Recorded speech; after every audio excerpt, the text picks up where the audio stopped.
चीता और शतरमुर्ग।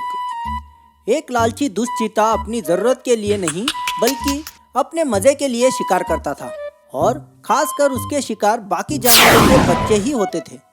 दूसरे जानवरों के बच्चों को मारना, बच्चों के रूप में चीता को तड़पाता हुआ देखना उसके लिए खेल बन जाता था। जंगल के कानून के खिलाफ थे, पर कोई भी जानवर उसे रोकने में कामयाब नहीं हो पाया।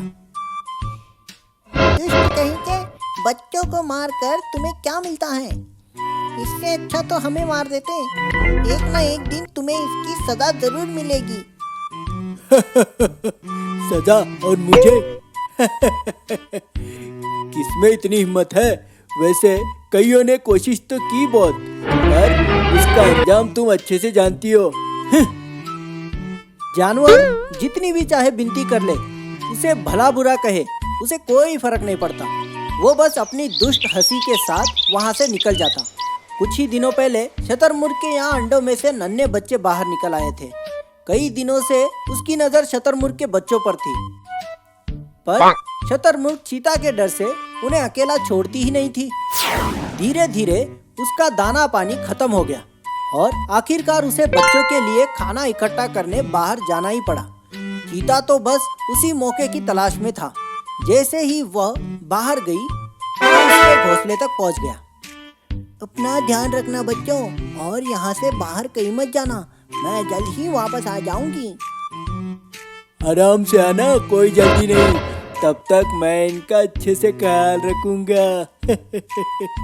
चीता को शतरमुर्ग के बच्चों के पास देखते ही एक बंदर ने उसे जाकर खबर कर दी। एक माँ अपने बच्चों के लिए वापस अपने घोंसले की तरफ भाग खड़ी हुई।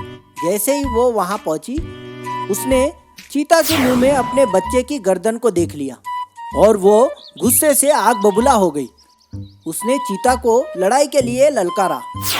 ओहो, अच्छा भला मैं अपना काम कर रहा था, तुम्हें इसी वक्त लौटना जरूरी था क्या? चलो इस बार पहले माँ से निपट लेता हूँ।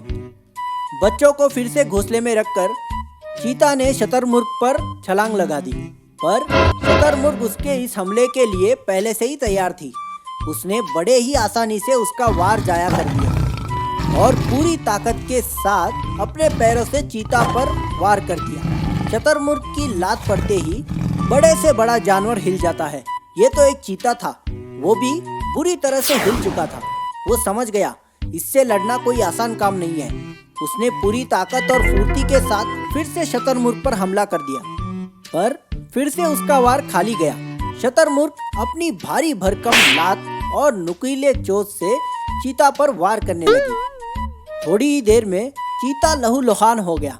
उसे तड़पता हुआ देखने के लिए सारे जानवर वहां इकट्ठा हो गए और उसकी हार पर जश्न मनाने लगे। कुछ ही देर में उसने सबकी आंखों के सामने दम तोड़ दिया। शतरमुर्ग से उलझना उसके लिए भारी पड़ गया था। तो इस कहानी से हमें ये सीख मिलती है, पापी कितना भी ताकतवर क्यों ना हो, एक ना एक दिन उसे मुंह की खानी पड़ती है। ऐसी ही मजेदार कहानियाँ सुनने के लिए हमारा चैनल सब्सक्राइब कीजिए और बेल आइकन दबाना मत भूलिए।